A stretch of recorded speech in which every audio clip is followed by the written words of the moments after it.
listening to the Tricorder transmissions. Shore Leave, episode 38, STLV News and the Newcomer Experience. Just what the doctor ordered. Right, doctor? I couldn't have prescribed better. Hello, everybody, and welcome to Shore Leave, episode number 38. We've been on hiatus for a little while now, but we are now back with you, and we have some STLV news to cover this episode, and we are also going to be talking about the perspective of a first-time attendee at Star Trek Las Vegas last year in 2017 with the perspective of a new attendee for the first time here in 2018. We've got one of each for you guys, and Heather and I are both here. So I am Jeff Hewlett, and as I just said, my co-host here with me is the wonderful Heather Barker. How are you, Heather? I'm doing pretty well. Welcome back. We're glad to be back. And I'd just like to take this opportunity to thank everyone for their patience. Life got in the way for me and needed some time to get everything in order, as I talked about in our holiday episode. So we are back. We are ready to go. We will have more episodes coming, but we figured why not start the year off with a little update on what we're going to see in August and a little feedback and excitement. So I'm jazzed. Yeah, me too. And, I'm excited to be back here on Shore Leave with you too, Heather. And, I want to really quickly give a shout out to our patrons out there on Patreon. Thank you guys for hanging in with us while we were on hiatus. I know we've had quite a bit of output from some of our other shows while Shore Leave's been off the air. We've had quite a few Disco Treks and a few of our other shows, Trek Ranks and Reading Trek is now on the air as well.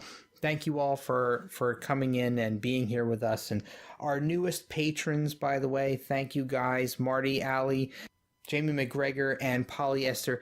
Thank all of you guys for being our newest Patreon supporters of our whole network, and we really appreciate it. So, Heather, I guess we can start off by introducing our two guests here on Shore Leave. We have two people with us, as we said before. One was a brand new attendee at STLV in 2017, and he's here with us tonight. And I know we had a lot of really fun interactions at the convention. It was wonderful meeting him. And welcome to the show, Rodney Jones. How are you, sir? I am fantastimundo. That's the first time I've ever heard that term. Rodney, it's so good to talk to you. I just have to totally butt in and say that Rodney got me drunk last year. He bought me some drinks too. Rodney, it was such a delight to meet Rodney in person, and he was so nice to buy us drinks, and I was a bad Heather and mixed a mixed drink and a beer and a wine. I don't even know, but I was finally on a mission to get you guys drunk. Nice. I guess we appreciate your generosity. It was so sweet of you, and so we're so happy to have you here to talk about your experience and what's getting you back. Yeah, and you know what, Rodney? Oh, sorry. I want to just quickly say thank you for all the kind words that you gave to us at the convention and on the Facebook page as well before and after. I said on Shore Leave a little while back that all the feedback we got at this year's convention was some of the most heartwarming and wonderful feedback. And I think I even called you out on a prior Shore Leave for all the wonderful and nice things you said about our podcast and it helping you get to that convention. Oh, thank you. I've had a lot of people at work looking at your podcast and then your website just so they can see if I can get some of them to go with me next year. Yeah. Oh, wow. Nice. Woohoo. Awesome. Way to spread the word. I hope that they do. That seems to be what happens. It's contagious. Yes. And once you go Star Trek Las Vegas, you'd never go anywhere else? Like that? Pretty close. Well, all right. Well, we do have another guest, right? We do. Okay. And and multiple time guest on several of our Tricorder transmission series. He's back again to talk to us on Shore Leave. Mr. Carl Wonders, how are you, sir? Hey, Jeff, how you doing? I'm doing all right. Great to have you back on the show again. I think you've been on a supplemental log and a disco trek at this point, and now you're a coming back for a third series appearance. Well, I was on one of the Trek ranks as well, I think. Oh, so wow, I'm 4 making times the right, your rounds Trek here. ranks. Yeah. Wow, you are getting all over the place. That's on right. Tricorder transmissions. It's almost like you should just join the network. Oh, yeah, that's true. Well, Patreon supporters know more about Carl's potential status about joining the network, but since you're listening to this, if you're not a Patreon supporter, you may want to become one to hear more details about Carl's potential joining of the network. Or how would you do that, Jeff? Well, you could visit us at the tricordertransmissions.com and look for the big orange Patreon link in the upper right-hand corner of the webpage. And when you click on that, you can join our Patreon family. And when you do that, you immediately gain access to our unedited episodes, which gives you a little bit of preamble and post-chatter on several of our different series. And we're working on getting more of those up there for you in the near future. But there's some really interesting information that you could learn by joining our Patreon family. And you can also go to patreon.com/the Tricorder Transmissions. That's another way to get there. But thank you to all of our existing patrons and any of you who are considering becoming patrons in the future. Yep, it doesn't matter what you donate. We don't care if it's $1 or $3 or $10 or $1 million. I mean, that would be amazing, but we really don't care. We just love our family. We do. It's sappy, but we love you guys, and having your support keeps us going, not only financially, but just as Jeff mentioned, like the feedback that we get for all of our shows is really more valuable even than the money. But we just adore all of you, and we love watching our Patreon family grow. So thank you, each and every one of you. Yes, I echo all of Heather's comments, and it's been amazing how fast our Patreon support has grown over such a short amount of time. And we appreciate every single one of you and all the feedback that we've gotten. And we are working very hard on developing some more reward programs for our Patreon supporters. And I think from some discussions we've had in the very recent past, we've got some really cool behind-the-scenes stuff that's going to be coming out for all of their Patreon supporters. And you're going to get to know a lot about us and what goes on behind the scenes at the Tricorder Transmissions on many of our different series. So that's going to be really cool. I'm even looking forward to seeing some of that stuff myself. Yep. But we are here to talk about STLV. And this is the first time this year in 2018 that we've talked about any Star Trek Las Vegas news. And I guess we'll start off by talking about the status of what tickets are still available for the convention. What do you think, Heather? You want to kick us off with that? I think we've got a few different statuses still out there. I will. So just in case someone is listening that has no idea what we're talking about, I just want to specify that we're talking about the official Star Trek Las Vegas convention, which is held August 1st through 5th this year at the Rio Hotel and Casino in Las Vegas. It's hosted by Creation Entertainment and CBS. And if you haven't been, we're going to convince you to go. So just be prepared for that. We are 167 days from the convention. And at this point, pretty much every ticket level has been released, but not all of them are available.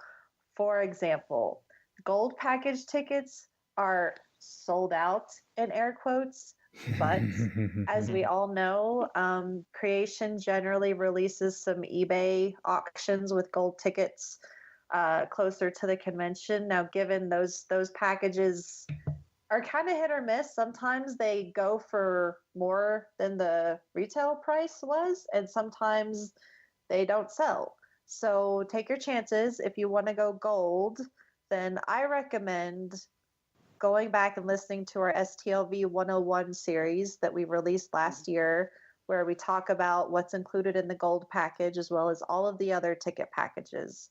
And that way you can make your decision on whether you want to wait and try to do one of the eBay auctions.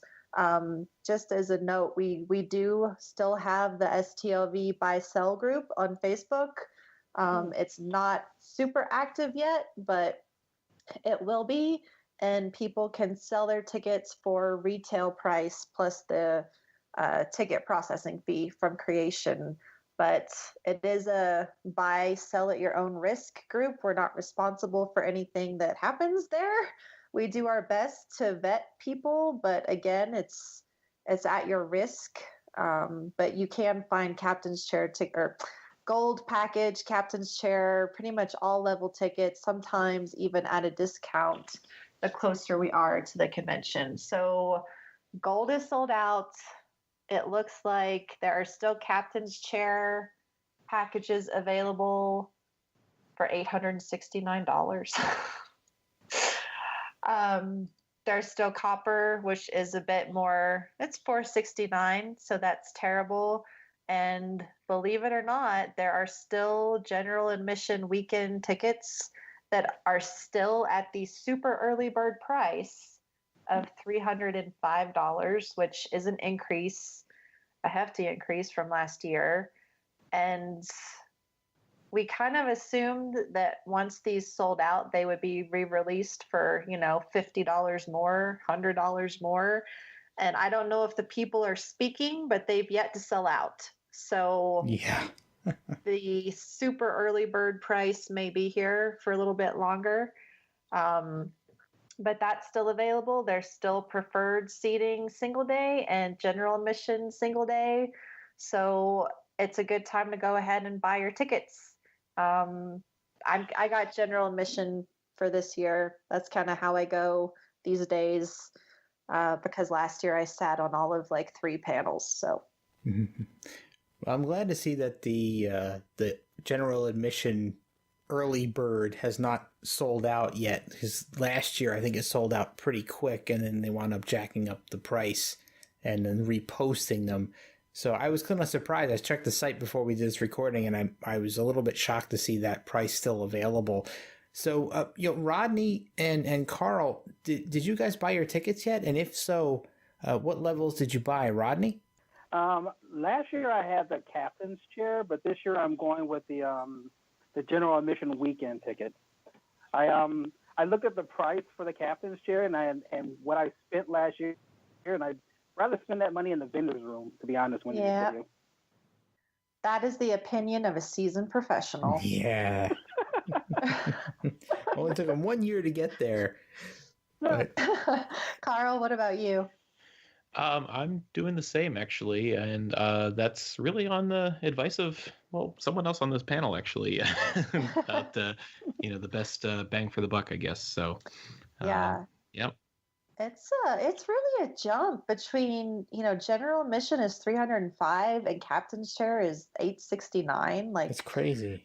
I hate to say it, but I think at some point, creation's just kind of starting to price people out of attending. And I know that I know that a lot of people, there are people that buy gold every year and that's their thing.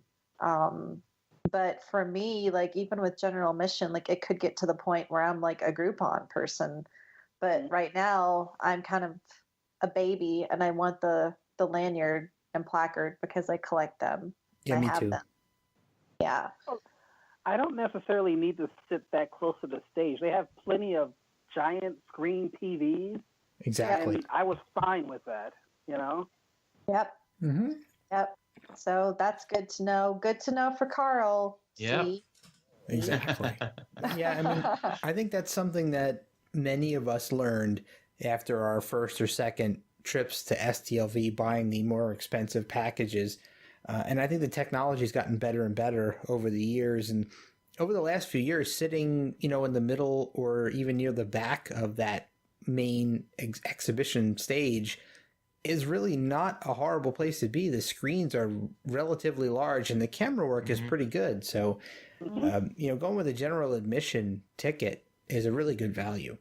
So I will say that, as I mentioned, there very likely will be Groupon tickets again this year.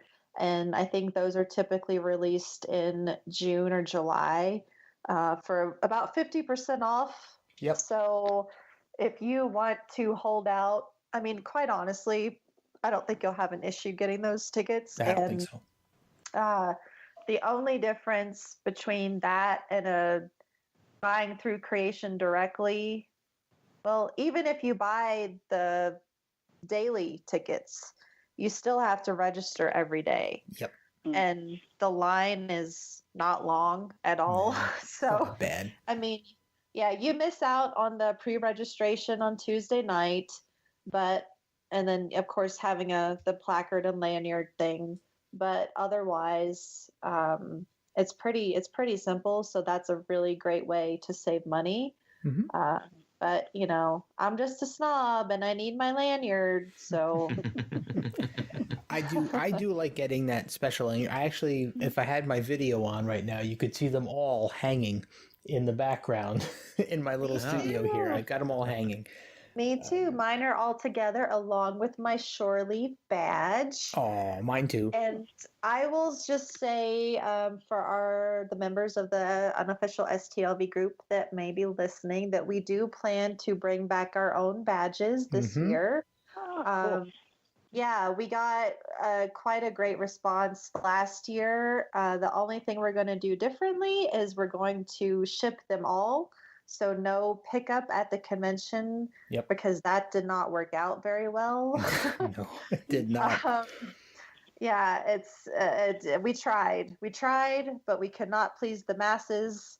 And so we're just going to ship all of them. So I think right now, as far as I know, it's going to be the same price, $5 or $10 with the lanyard. Mm-hmm. And we are in the process of figuring out design. Because it is DS9's 25th anniversary, we would like to make the logo something specific to DS9, but we're still playing around with ideas for that. We are. So we will have some mock-ups for people to look at down the road. But we do plan to do that, so keep that in mind. And that way, even if you get Groupon tickets, you can still get a fun little lanyard and placard. So, yeah, and it will have your name on it. It will. It'll be customized.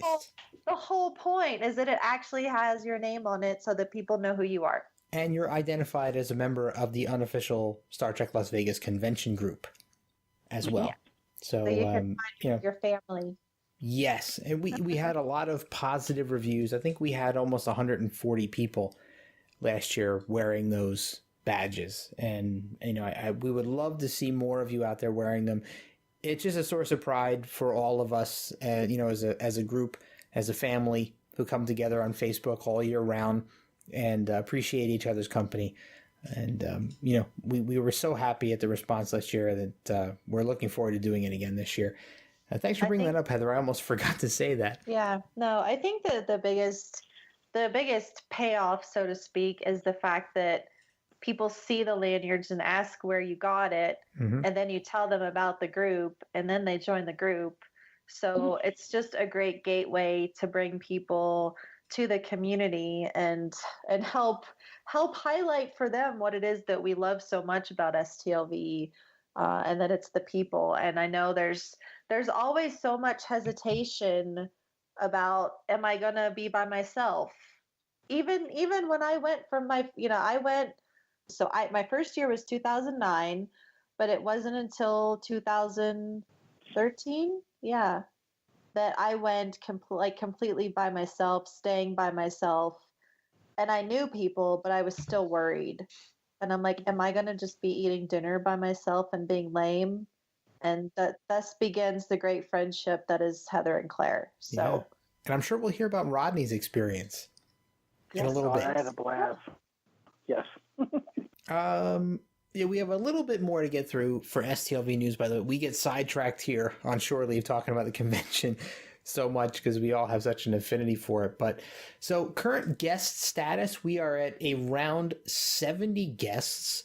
A lot of the usual suspects, but I think one of the highlights is that we have a lot of Discovery presence this year, including a couple of pretty big names, right, Heather? I am so excited, and I think we're going to get even more. At least I'm crossing my everythings and hoping for that. So right now, let's see who we've got. We've got Wilson Cruz, James Frain, Captain Lorca. Oh my, okay. You guys can tell I have a crush. Sorry. Really, I have a crush on all of these people, but I have a weird crush on Jason Isaacs. Kenneth Mitchell, who is Cole, Mary Schifo, Laurel. Is that it for our... Oh, Rainn Wilson. Yep. We got Mud. Harry Mudd, which is really cool. Really cool. And then we've just got a ton of other people, but I think one of the standouts is Cole Meany. Yes. Yes. Yeah, I think the last time he was there was 2015, maybe. I got a photo. It was 2000. Might be earlier than that, because I don't remember him being there in 2015. It was 14 or 15. Right, it was 14. Because in 15 I had black hair. This is how I remember. It was 14 because I do have a photo op with him. I did go ahead and get my photo op. I was thick into Hell on Wheels, so I was in prime Cole Meany fandom and jumped on that opportunity. So he will be back. So when we talk about things like autograph and photo op tickets, which are not yet on sale, they'll probably pop up in like April or May. But here's my thought. When you have people like Cole Meany and the Discovery actors, I hate to suggest this, but I would probably go ahead and buy those tickets ahead of time. Mm-hmm. I'd co-sign on that. I think I bought my Cole Meany ticket there, but if you're gonna wait, like make sure that you're going on Tuesday or Wednesday, because I really think, especially with Discovery, that there's a chance that those tickets could sell out, or they could have as many tickets allotted for them as they did for Patrick Stewart. They're just like, bring it on, bring in the cash. I don't know, but yeah. So aside from that, I'm trying to think any other big names. I don't know, Jeff, was there anybody that stood out to you? No, it's all fairly typical, usual suspects. Your usual TOS, couple TNG. I mean, nothing really jumped out at me on the list besides the Discovery folks, and that was kind of what I was looking for, to see if we're going to get much of a Discovery representation this year, like we had last year. So I'm going to be excited to see who else gets added between now and August. Yeah. Rodney, what about you? Is there anybody been announced that you're looking forward to getting a photo or auto op with? I think I'm kind of leaning towards Jerry Ryan. Nice. She wasn't there last year, so it'd be nice to get that one. But Jason Isaacs, I think I would get the photo op with him. I saw him at New York Comic Con. He is fantastic. You're gonna love meeting him. Oh man, I hope I get to hug him. And I got some really good intel that James Frain is pretty awesome too. Yeah, Sarah saw him, right? Yeah. Let me also just say that because of Sarah's photos, I have realized that James Frain's ears are pretty much already Vulcan ears. He's got some really impressive ears. He does. So, Carl, what about you? Since it's your first year, are you planning on doing any photo ops or auto ops? Oh, it's one of those things where I'm going to have to sit down and figure it out, because I could end up, going way over budget if I'm not careful. Bankrupt. Yeah, that too. Yeah. I'll also echo the Jason Isaacs one as being one, and I gotta say would love to meet Wilson Cruz. Yeah. Just everything that man has said on social media or other media just makes me like him more and more every time. So he's definitely somebody that I would love to just even just the chance to say hi and shake his hand would be fantastic. Yep. We just said something on Disco Trek. I was talking about looking forward to, or we were I think it was Eric who said he was looking forward to seeing him at the convention. Mm-hmm. And it's so important, like regardless of how we feel about Culber and what happened to that character, spoilers. Yep. Regardless of that, I think that it is so important for us to show Wilson Cruz and Anthony Rapp how much we appreciate what they've done. And frankly, like, when I saw Wilson on After Trek, I think I totally fell in love with him because he is just like a being of light. There is something so wonderful about him. And I really hope that Anthony is also able to attend because I want to go up to them and thank them for the work that they've done with those characters. And again, regardless of what has happened, this isn't Disco Check, so we're not going to talk about that. But regardless of what has happened, they have dealt with a lot of pushback, not just from Star Trek fans who were upset with Culber's death, but with Star Trek fans who are homophobic bigots. And I really want them to know how much we love them and we support them and we see them and appreciate what they're doing. So sorry to go off on a tangent there, but yes, Wilson Cruz, I'm excited. My budget is very strapped this year, but if I get any photo ops, it'll be with the Discovery people and for sure with Wilson Cruz. Absolutely. I'm actually looking forward to Wilson Cruz myself too. And I'm not a big photo op guy, but I think I'm going to have to splurge on a couple of the Discovery ops that are going to be happening this year. I'll throw out my cheat for everyone. Split your photo op with someone. True. Like, That's a good idea. It's so say that a photo op with Wilson Cruz is $60. You can only share it with one other person, but at least then you're only spending 30 instead of 60, and you walk away with a high quality photo of like you and your great friend and Wilson Cruz. So I think that's what I may do with some of the Discovery actors, except Lorca, because I want him all to myself. All right. I'm kind of hoping that Tilly comes because I want a picture with Captain Tilly. Yes. I want them all. I want them all, but I don't know that I want to do a group photo op. Like if they offer one, I think I'd rather just break them down individually so I get to like see them each individually. Because I'm a photo op person, not an autograph person. I mean, I don't know, like last year, so we had Mary, Ken, Wilson showed up, and Sam, right? Bartholomeos, Ensign Connor, that's his name, right? So they were there with Ted Sullivan and Bowie and Erica. They were all just walking around. And sadly, I didn't get to see any of them, but they were hanging out. And so they were very accessible to fans. So I think if that happens again, that would be great. But I don't know, since Discovery's now been out, if they're going to have a little bit of an elevated celebrity status. Yeah, that's true. It could be a bit different this year than it was last year. And to another point for them walking around, you have the opportunity for spur of the moment photo, selfies with them too, just to keep that. Yeah. Yeah, but I'm just not I don't know if it's going to be the same this year. Yeah, I don't know. I just don't know because they're all so wonderful and appreciative of the fans and everything, but I kind of feel like, especially with like Sonequa, I don't know. I feel like she's the gem of Discovery and she's going to have 50 bodyguards if she comes, but we'll see. Yeah. I'm crossing everything. I think it would be such a great payoff, not just for fans to have them there, but for Discovery and representation of the series to have everyone there instead of Comic-Con. But I get why that happens. So anyway, moving on.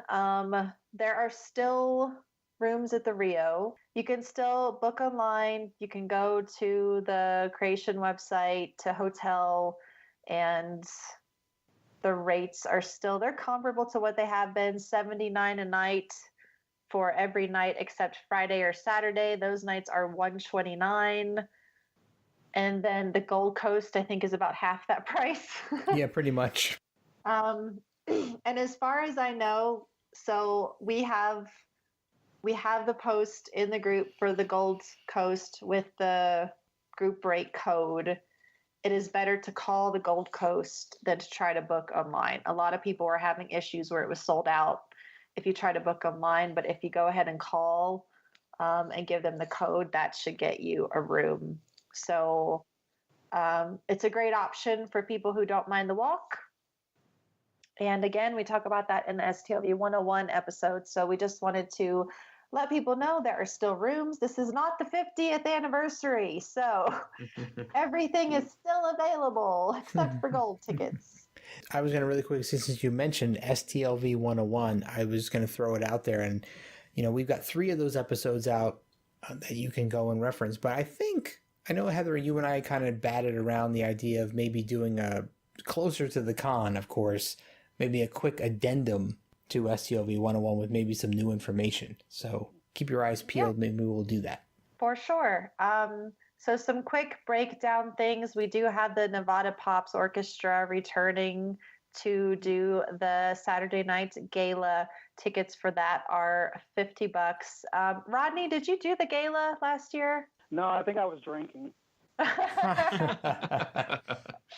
I think I'm going to do it this year, though, simply because I missed it last year. But I actually kind of was looking at that, and it looks like it might be pretty interesting. I like orchestras. So, and I assume, Carl, that you're going to go to this. I'm not sure, to be honest. Yeah. I'm just trying to get a feel for what people have actually say about it before I make that decision. But so right now, the website doesn't say a whole lot about what's happening, aside from it being the Nevada Pops with Maestro Richard McGee coming back. There's not a whole lot. If there's going to be guest performances, it just says this year promises to be extra special with new and wonderful selections never heard before at the convention, as well as performances of some of the great Star Trek television and film scores.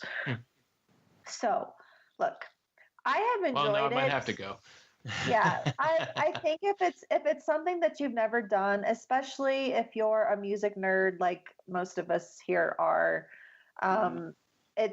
it's worth going to. It is very late in the evening. I think it usually starts at like 9:30, 10 something. Mm-hmm. So have some coffee before you go, because you're in the main room, the Roddenberry Theater, with far less people than during the day, and it's freezing cold, and it's very easy to get tired listening to beautiful music lulling you to sleep. But I think if you've never done it, it's definitely worth trying out at least once. And it's $50 for GA, but that ticket is included with gold captain's chair and copper tickets. So, Carl, I think you should go. Okay. But I would just wait. I would wait and just decide once you get there, honestly, because generally I think you can still get tickets for that at the convention. Oh, for sure. Yeah, definitely. That's not something that sells out really quickly. So don't fret over that. If you have to make them some time to take up your mind, you have plenty of time to figure out whether or not you want to go. So yep. The house band returning again this year is Sons of Kirk with Gary Graham. Yeah. Sorry. Oh Look, disappointed. All right. Let me say this. Yes, we're disappointed because we are personal friends and huge fans of 5-Year Mission. They are our friends, and we would love to see them back, just as I would love to see my friend Christine, her husband Charles, and the rest of Sci-Fried. Sons of Kirk, a lot of people love them, thought they were great, enjoyed them, so I welcome back. That's who the house band is, so that's what we're going to have to deal with. That's a terrible thing to say. I agree. No, I agree. But you know what? I'm going to add in that I'm not just disappointed because 5-Year Missions are friends of ours. They are a great band, period. Whether you know them or not, whether you're friends with them or not, it's, I think they brought something to the convention that, is not easily replaced. So, and I'm not saying anything bad about Sons of Kirk. And, I know people love them, and I'm not saying that you're wrong for loving them. Just, I want to make sure that people understand that we're not just, rah-rah about 5-Year Mission because we're friends with them. They are a really great Trek band, and if you haven't listened to their music, they've got some great stuff out there, and they're coming out with a new album soon. So, it would have been a great time to have them back at the convention, even if it wasn't the house band, if they were only even, just playing a show at the convention. So, on that note, remember to email creation. Yes. Agreed. At customer service at creationent.com, I think is their email. And let them know who you want to see, whether it's 5-year mission or Sci-Fried or like Warp 5. What are they called? Warp 10? Is that there's another Star Trek band out there. Look, I understand why they switch it up. I completely agree with you, Jeff. 5-year mission does something special, and I appreciate how respectful they are of the guests and of the musical choices that they use to bring the guests onto the stage. Yeah. I think that's something that has caused issue with other bands, and that's part of the reason why there's some pushback with Sons of Kirk. But that's who it is, and so I will support them, and maybe they'll change it up this year, and they won't play Pretty Woman for Nichelle Nichols. Okay, moving on. Moving on. What else do we have? I mean, I don't know if there's been any events announced yet for STLV. We're still a ways out. Yeah, basic stuff is happening. The costume parade, which I'm sure will be on Saturday. The auctions, which will be going pretty much every day that we're there. Karaoke Thursday and Friday night. The music video contest. Trivia. There's the Saturday night dessert. See, now it's a dessert party again. Last year it was a dance party, I think. And that is for gold and captain's chair tickets. So that's going on. The Rat Pack will return on Sunday night. Right now, Armin Shimmerman is not included in that, which is kind of odd. But we'll have Michael Westmore return, turning someone into a Cardassian. Ooh. Please be Gold Dukat or Garrick. Yes, please. But I did also want to mention, aside from our Tricorder Transmissions 5th birthday party, which we'll probably be having on the 4th, but I don't know. We'll see. Well, that's our official birthday, by the way. It is, but that's Saturday this time. So to be determined, we'll figure that out. But Fan Sets, along with Trek Geeks, will be returning for another party. I know that a ton of our listeners and Jeff attended that last year, and it was a blast. And while Jeff was attending that party, I was over at Gaze in Space, and they will be returning. We'll be having Dan Deavy on as a guest sometime before the convention to tell us a little bit more about that. And I'm sure we'll hear from Lou with Fan Sets and maybe Bill and Dan about their party. But we will keep everyone updated with what we find out. Since we're still a bit out, there's not a lot of solid details on what's happening. But I haven't heard of any other events aside from those. Nor have I, but we are still quite a ways out from the con. But we will be reporting on everything we hear on Shore Leave between now and then, I'm sure. For sure.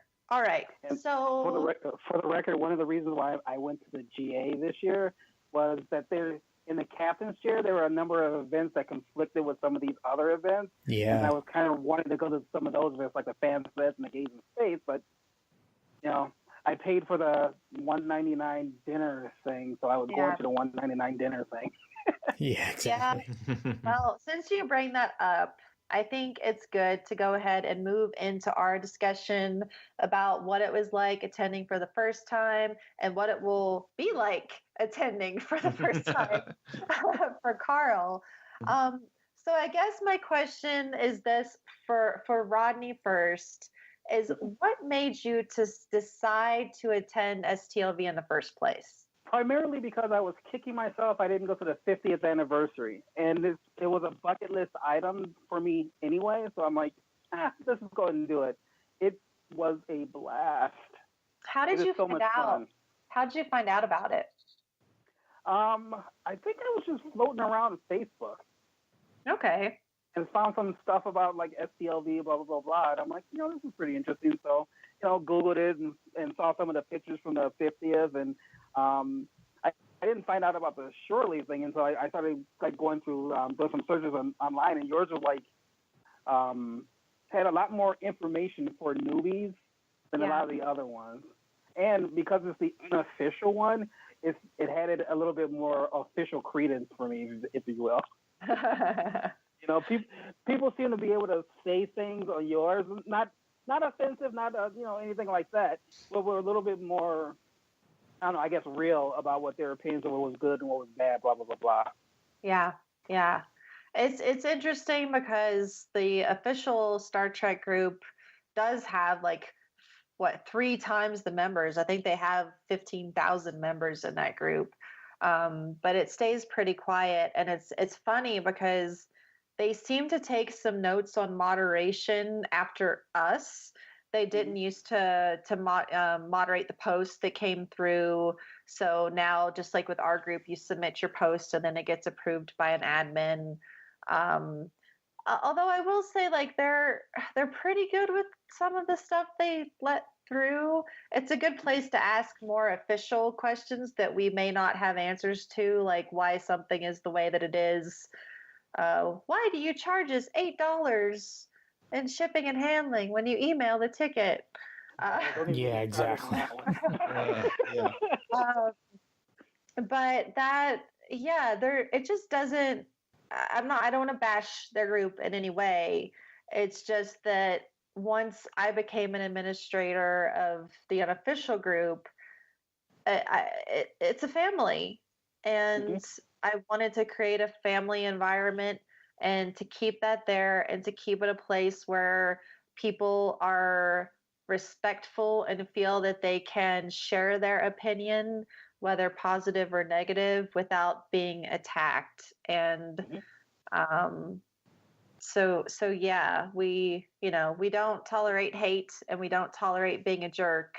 And that's kind of, sometimes those are some things that I see in other groups. It just doesn't work for us. So I'm really glad that you found us. My next question for you, Rodney, is why are you coming back? I know this is going to sound funny, but I'm coming back because I actually want to enjoy myself this year. Last year, I went to as part of the events, they have the auctions every day. So one of the things that I splurged on was I bought a lot of autograph tickets. So I was in autograph line hell for a lot of the time there. So this year, there's only a couple of people who I'm going to get autographs for. Now I get to socialize with some of the friends that I made there, and listen to some of the panels. Because they had some really good panels, but I was trapped in line for Shatner's autograph. Yeah. Yeah. It's really tough because, I tell people, be prepared. Because those autograph ticket, that line, I waited 5 hours for Jonathan Frakes' autograph. I should have just bought it out of a bin, to be honest. And, bless him, because he's the one that had to sign things for 5 hours. But that's really why I stopped doing autographs, is that they take so long. Given if you buy your autograph early, since they do go by number, you're more likely to get a number closest to the front. But then, God forbid, it's one of the gold free autographs. Yep. Where they all get to go first. And so then you're still waiting forever. So yeah, I hear you.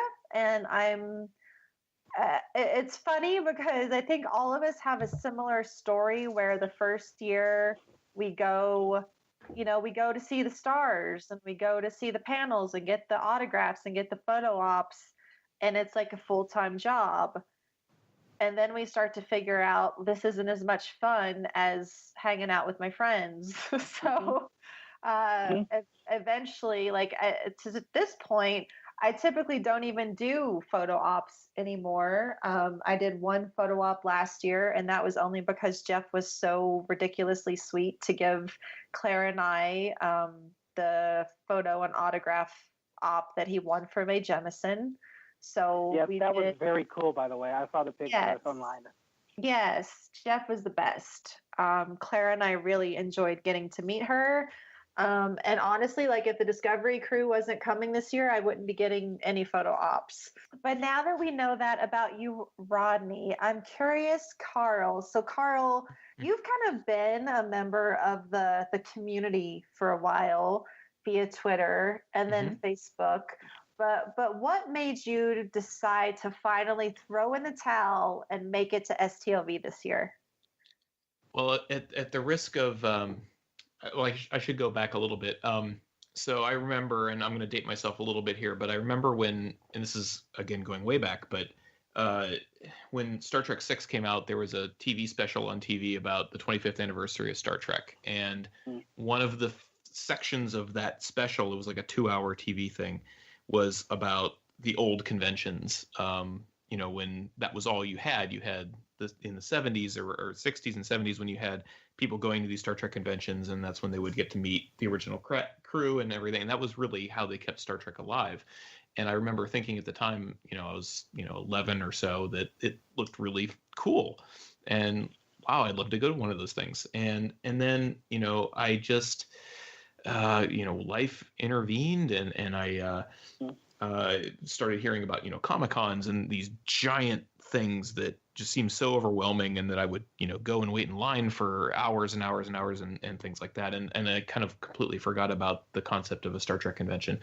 And again, as I started to say, the risk of brown nosing a little bit, I listened to, or I ran across on Twitter the link for the first Trek Ranks episode, and I listened to it, and saw this thing called the Tricorder transmissions. I'd never heard of them before, and the next episode I listened to was the first Shore Leave STLV 101 episode, and I had never heard of STLV before. I had no idea what this was, but I was like, I liked the show, and I liked the people that made the show I'd listened to, so I decided to check this out. And I listened to the next one, the second 101 episode, and I really got excited about the idea. But of course, by then it was June or July of last year, so I was like, well, that's never going to happen this year. But it was something that I'd been thinking about ever since, I guess,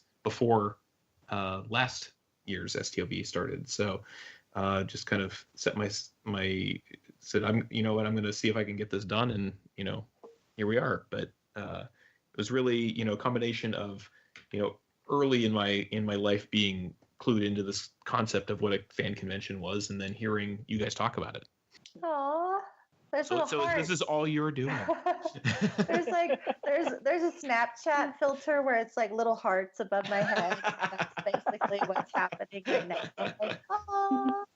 So let me ask you this, Carl. Since we've not met you, I mean, we know you and we love and adore you, but we've not met. So how do you feel coming to this convention for the first time? Do you feel like you've already got friends, or are you a little apprehensive?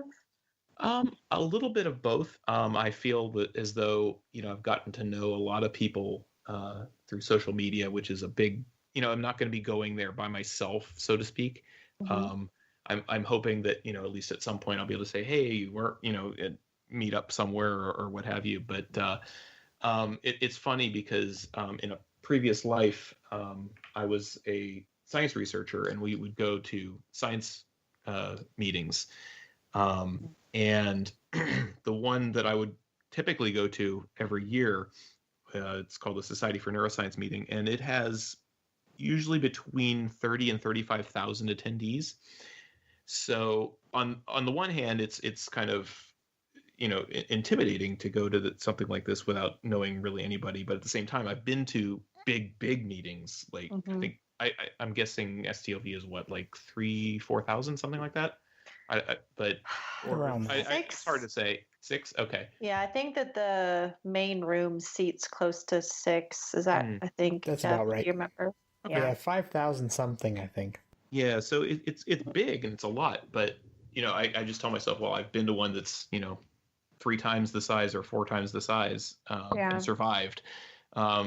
Sore feet and everything like that. But I'm one of those more introverted people in terms of crowds and things like that. So having people that I've already talked to is actually going to be a big help, I think. If I don't know if I'd ever really want to go in and completely cold, because that would just be quite a lot. But yeah. Rodney, were you already part of the group? You were already part of the group, yeah. Yes. So like you kind of had friends. Like, how did you feel going for the first time? It was actually kind of interesting. You're going there by yourself, but you're not going there alone. You know what I mean? Like, because I had so many positive interactions within the group, meeting the people in person was just basically so I can hear what their actual voice sounded like. You know? I mean, all the people that I talked to through the group are the same people that you talk to when you're there. You know, I mean, nobody was. I didn't run into anybody who, for want of a better way of saying it, had two faces. Right. The way they were online with the way they were in person, and there are a number of people who I would shout out to, but one of my favorite one was Desiree Rogers. Yay! Because she was freaking awesome. And for the record, Carl. Yep. Desiree is like the cosplay queen. Yeah. So trying to figure out who she is on any particular day is the fun part. Oh man, I love it. I adore Desiree and her Miss Universe Gorn. We talked about her just the other day in Disco Trek. So she needs to have a photo op with Santa Gorn for sure. When she revealed that was her, I think that the site exploded. That was you. Yep. That was the same thing with Jeff when we revealed who Santa Gorn was. We're like, what? What? Yeah, we didn't realize till the very last day. At the end of the day, first con I did it. Yeah.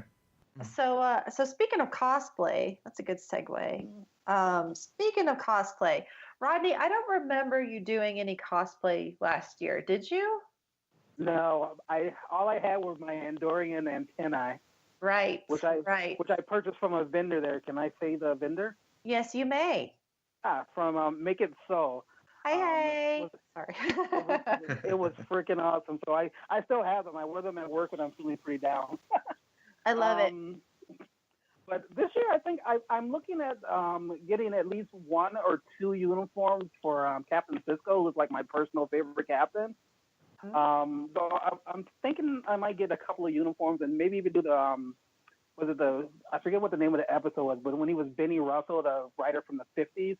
Mm-hmm. Yeah. That would be great.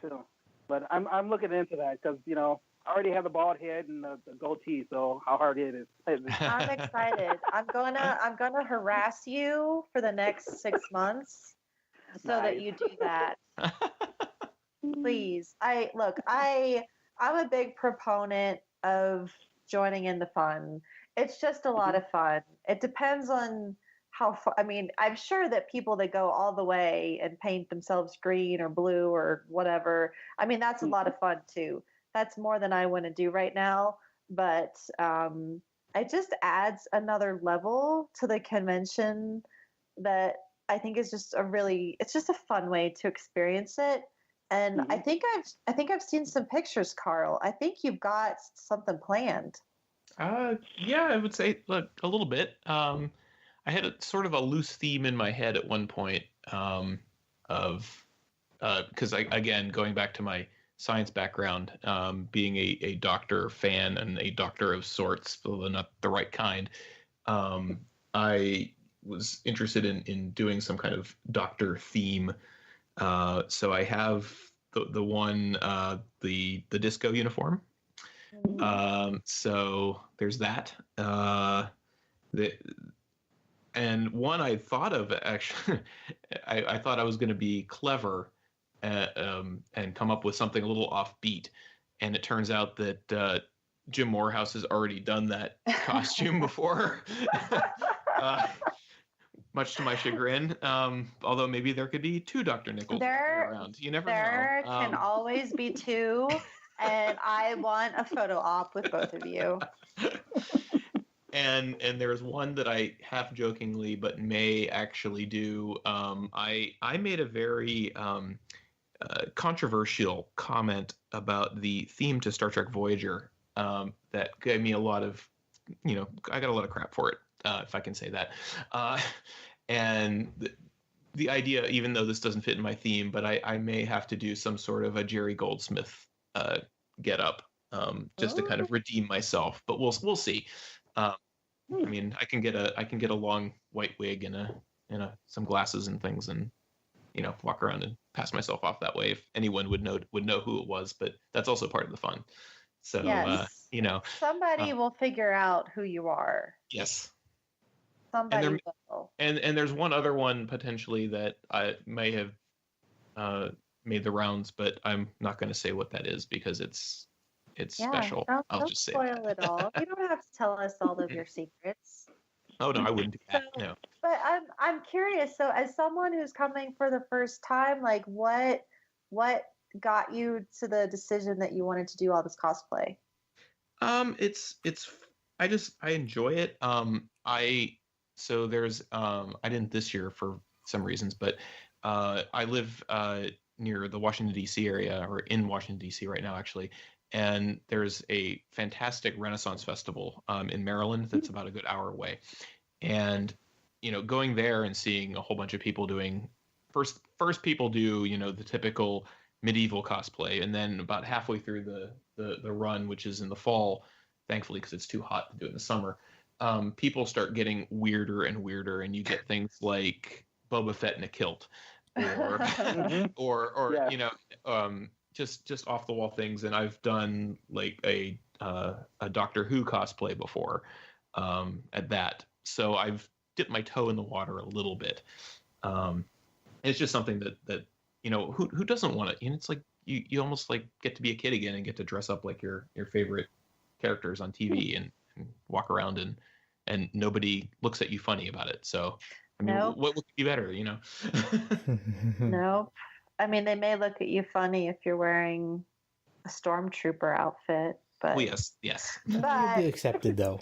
But yes, everyone, we have I think a Chewbacca and an R2D2 robot there every year, and Really? we always we welcome them with open arms. I mean, who doesn't love R2D2? Well, we do love R2D2, except when he's making all those noises in the middle of a panel.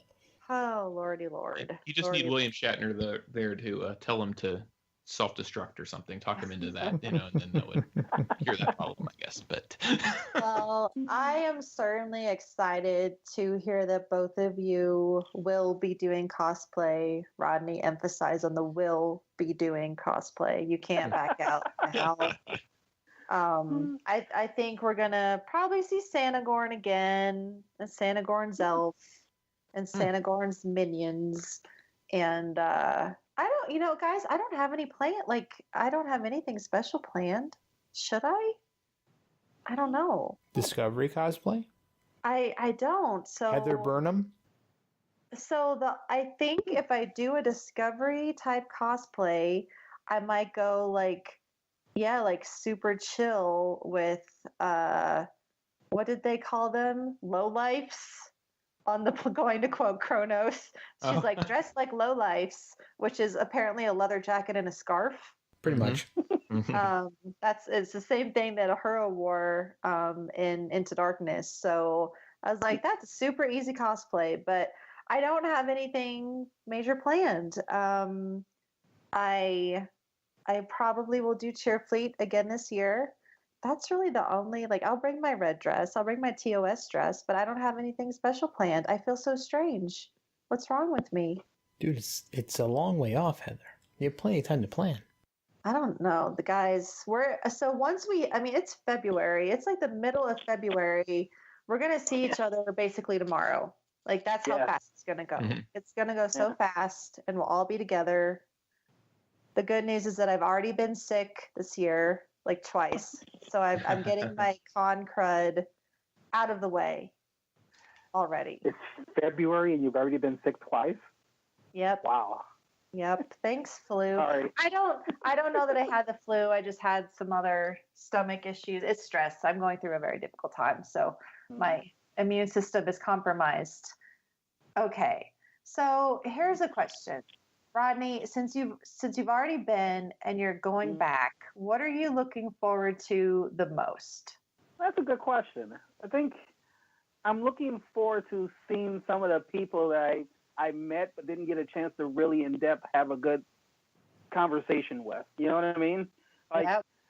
Because the con has a lot of things going on. So sometimes you feel like you're running from this room to that room to do this, do that, blah blah blah blah.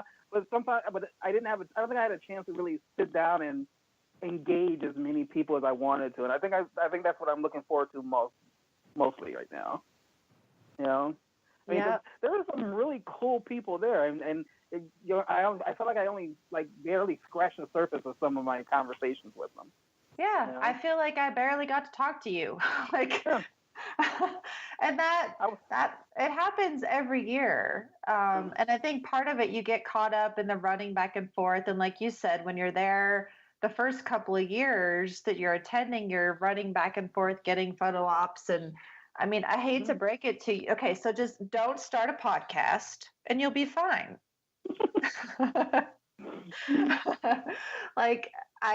It's sometimes you just have to treat it like it's a vacation and you don't have to run around 24/7. I think that the best advice I would give anybody is to make the time. Like, if that's your goal, to really sit down and connect with people, don't forget that and make sure to make the time to do that. And that's a very hard thing to do when you're just running in 500 different directions. And Carl, just a little friendly advice: be prepared for being overstimulated. Oh, so much stuff. Oh, I'm already I'm already anticipating feeling sensory overload by about the third hour. So, yeah. So Carl, then what are you looking forward to the most as a first-time attendee? Oh, again, as corny as it sounds, I think it's really, meeting this community for real. Getting to know a bunch of people, a lot of great people over the past, I guess, year and a half, but getting to finally put, voices to names and faces to names and all that stuff is really, I mean, it's almost like the panels and whatnot would be secondary in a way. It's kind of the bonus to actually getting together with all these people and hanging out and talking Trek and all that stuff. So, that's really the big reason for me is the community versus the stars. Yeah, I have assimilated you so well. I realize now I am actually the board queen, and it is my life's work to assimilate people into the STLV experience. And you haven't even been, and you already get why we go. And I love it. I love it. I know it's like I say it all the time, but it's the same thing. I mean, every year our family grows, and I'm really grateful for Twitter and Facebook and social media in general for bringing people like both of you our way, so that we can welcome you into the family. And I'm grateful that I got made an admin of the group so many years ago, so that I could help do that, because it's just, I don't know. It's a life-changing, wonderful experience, and being part of that family is something like, once you're part of the family, you're always part of the family. So some people don't come every year, but you'll be back. Like, if you miss a year, you'll be back. You'll be back, and we still keep in touch online all year long, as you know. So Rodney, what is like the number one piece of advice you would give Carl as a newbie? I think the one thing that I took from the 101 was water and comfortable shoes. Because I think I did somewhere around 20,000 steps a day while I was there, going back and forth. And I stayed at the Rio. If I was at the Gold Coast, it would have been worse. Yeah. Are you going to stay at the Rio again? Yes, I prefer to stay at the hotel. That way I can go and buy a bunch of stuff in the room and bring it upstairs without having to lug it around all day. Yeah. Carl, what about you? Are you going to stay at the Rio or maybe somewhere else? Yeah, I am actually. So, and I totally hear the comfortable shoes thing, and it's one of those things where I'm like, the Discovery uniform does not lend itself well as anyone who's listened to Doug Jones talk to comfortable footwear. So well, God forbid we may have to wear sneakers with the uniform or something. I hope you're not cosplaying as Saru as well, because that would be welcome to my life in heels. I've been practicing my walk. Yeah. Yes, comfortable shoes. That's what I was thinking, along with hydrate yourself. And if you're gonna let Rodney buy you a drink, just stick with the same alcohol the whole night. And I got a cheaper ticket, so I have more money to spend on drinks. Oh boy.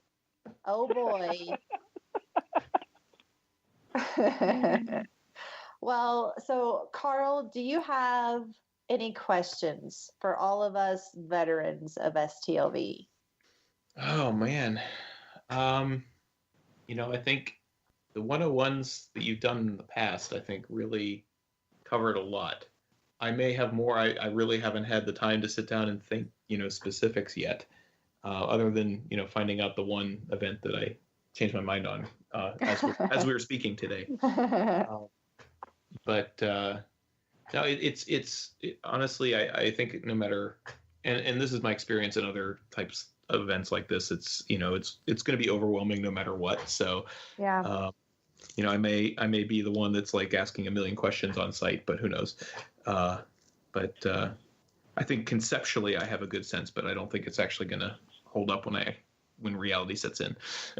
If that makes any sense at all. I think you'll be fine. And again, you already have friends, and that's what I love so much about our Facebook group and our Twitter family and Shore Leave in general, is that it's automatic friends and family. And so we are happy to answer any questions you may have. And I will note that in the unofficial STLV group on Facebook, if you go to our files section, we do have an STLV glossary, which has links to tons of posts that kind of play off of STLV 101 and answer a lot of questions about the, where you want to stay. Because it's not just Rio and Gold Coast. Like, a lot of people stay at other hotels, although I do want to specify that the Rio has stopped their shuttle. Yes, I saw that. So no more shuttle service, which it was kind of crappy to begin with. But if you're not going to stay at the Rio, you probably want to do an Uber or a cab. There's a lot of discussion that always comes up about, I can just walk.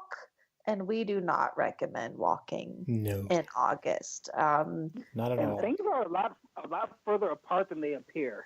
I mean, the Rio down to the main strip, it looks like it's close.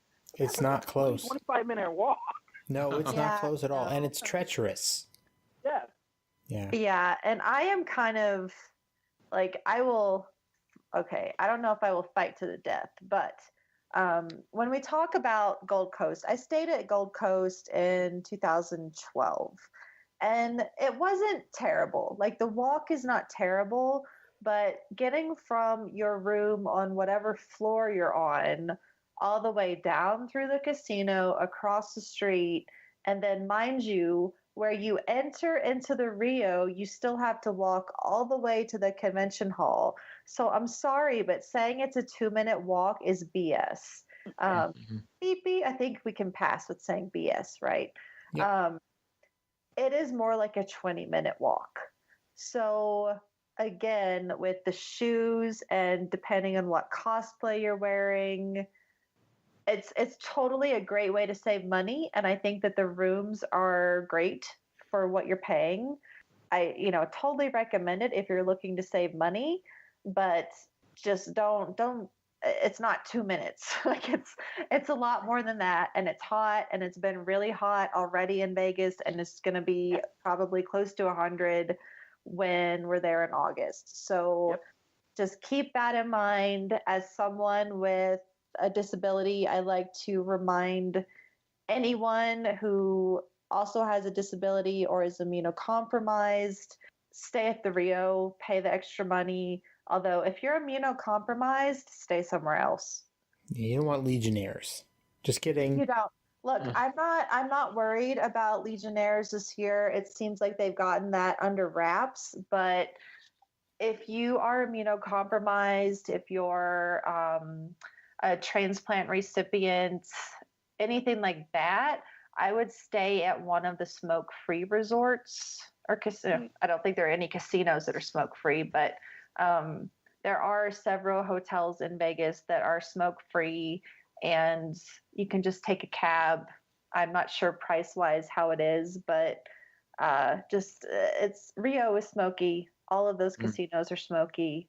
So, yeah. Is the convention center itself smoke-free, though? I can't remember that. Yeah, that was going to be a question for me. Yep, it's smoke-free, but so I always hate to give out my secret. It's not a secret anymore. But if you stay in Ipanema Tower, then it's much easier. You just kind of walk out past the Starbucks and you turn a corner to go to the convention hall. So you do walk past the casino area where smoke is allowed, but it's not the same exposure as if you had to walk all the way from Masquerade Tower through the casino floor over to the convention hall. So I will share that secret. My secret is the Masquerade Tower is closer to the Smash Burger. That is true. That is very true. And it's give or take.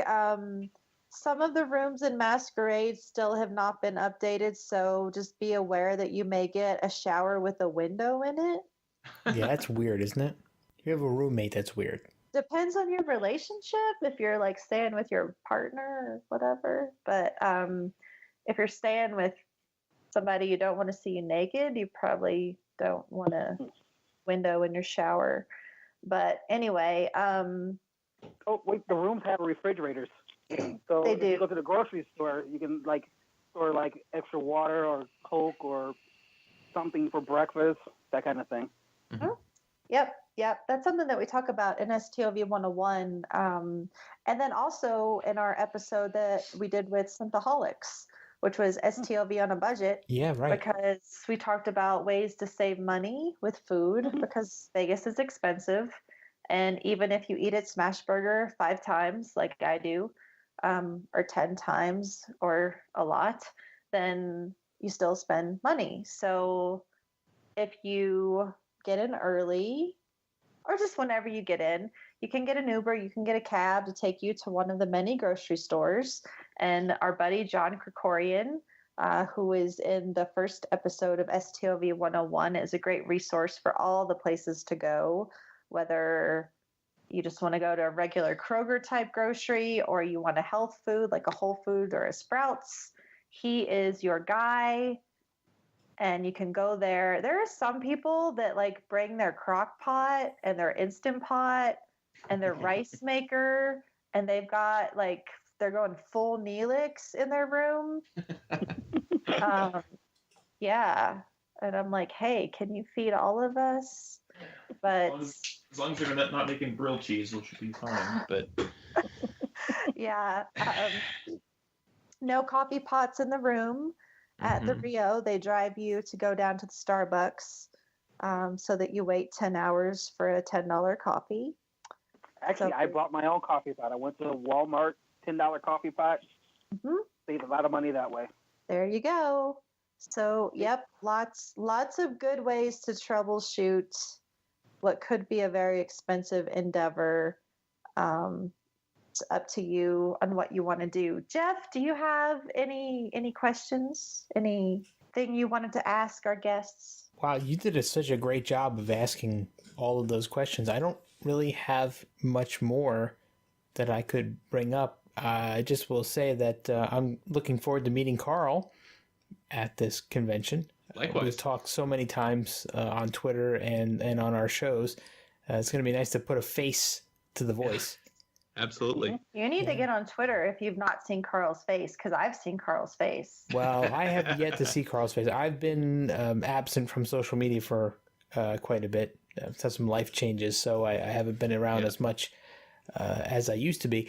And I'm looking forward to seeing Rodney again and having a beer at the iBar or wherever else and catching up. Me as well. Looking forward to seeing you guys again. You know, it was a great time last year, and I'm hoping and knowing that it's going to be just as great this year. Hear, hear. Mm-hmm. Well, any final thoughts, Carl? Anything you can think of before we go? No, just that I'm really looking forward to it, and it's only February, so it's only gonna increase from here. Can't wait. Yeah, I'm excited. I mean, that's plenty of time for more guest announcements. We usually get over 100 guests, so we've got 30 to go at least.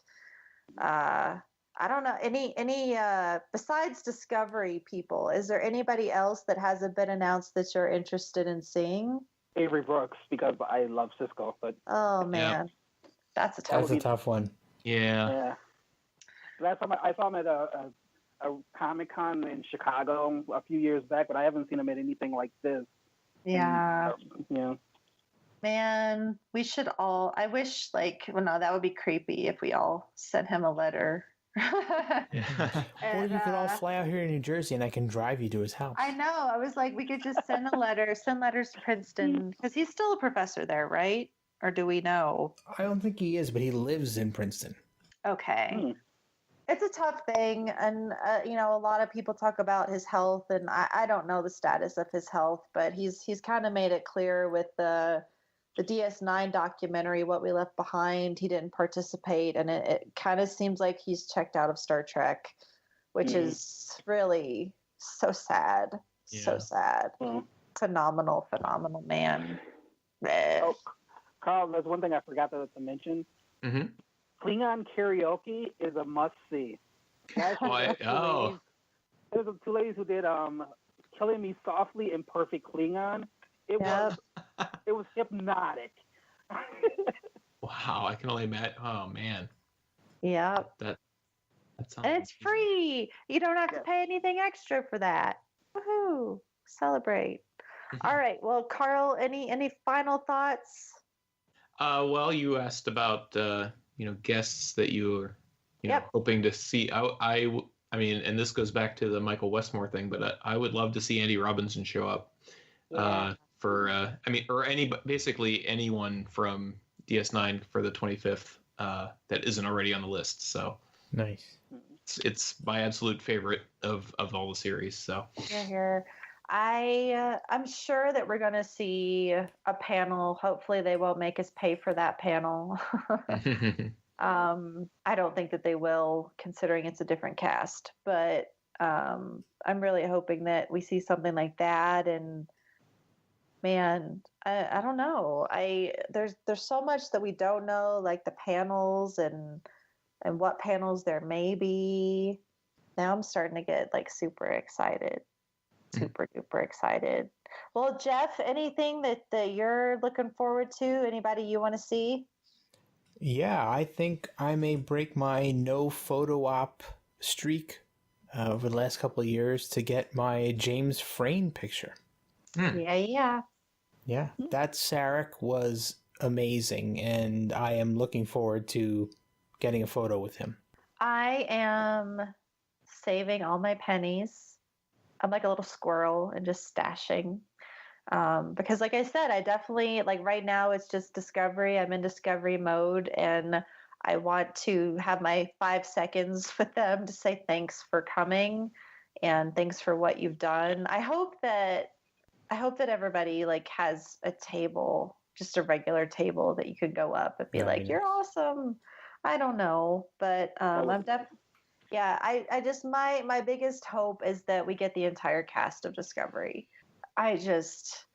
someone asked in the group, I think it was Jason Steinmetz, maybe, I'm not sure, but in our last episode post for Discovery, someone asked about how it will be at the convention, considering the divisiveness between fans over Discovery. And the really bad thing about the internet is that the anonymity allows you to be a bully and speak your mind without really suffering any consequence, since you don't have to look people in the face. But last year, Discovery was, on the verge in production, and I didn't hear a negative thing from anyone. I saw so much positivity and welcoming the cast members and the creators with open arms. And so I foresee more of that. I'm sure there will be discussions among friends about what we liked and what we didn't like. And of course, there will be people who didn't like it and didn't watch it. But there are not typically bar fights over Star Trek at the convention. I don't think this will be my 10th year. This is nuts. This will be my 10th year, and I have yet to see a bar fight over Star Trek. So I don't think that will happen. Yeah, I guess I'm excited. I'm excited to see you again, Rodney, and Carl. I'm so excited to meet you, especially considering you may be becoming a part of the Tricorder family sometime soon. We'll see. Yes. You will be. Yes. You will get into being. Get your button gear. All right. Well, we will be back sometime soon with more updates on STLV. In the meantime, let's let people know how they can find us online if they want to talk about the convention or anything else Star Trek. Rodney, where can we find you on social media? I am just on Facebook as Rodney Jones. I'm a troglodyte. All right. And Carl, what about you? I can be found hanging around the unofficial Star Trek group, and I'm on Facebook at Listening to Film, which is also the film blog that I really need to start actually writing for again. It's listeningtofilm.net. Sounds good. Jeff, where can we find you? I am Warp Factor Jeff on Twitter, and I'm also one of the administrators, along with yourself, and the wonderful Jesse Akendo of the unofficial Star Trek Las Vegas convention group on Facebook. I had no idea that I moderate a group. I had no idea. You're the queen of the group. No, I don't know about that. Empress Heather. No, just kidding. Nice. Mirror Heather. No. Mirror Heather is what everyone makes me out to be when I kick you out for being a jerk. Doesn't happen that often. It happens more often than I'd like to admit. Anyway, if you would like to follow me on Twitter to find out who harasses me on Facebook for kicking them out of the group, haha. My Twitter handle is LLAPosper, which is LLAPAWSPER. You can find me as one of the admins of the unofficial Star Trek Vegas Facebook group. If you're not already a member, please come and join us. We ask you a few simple questions just to make sure that you are actually a Star Trek fan, and we will let you write in. Shore Leave is on Twitter at Shore Leave.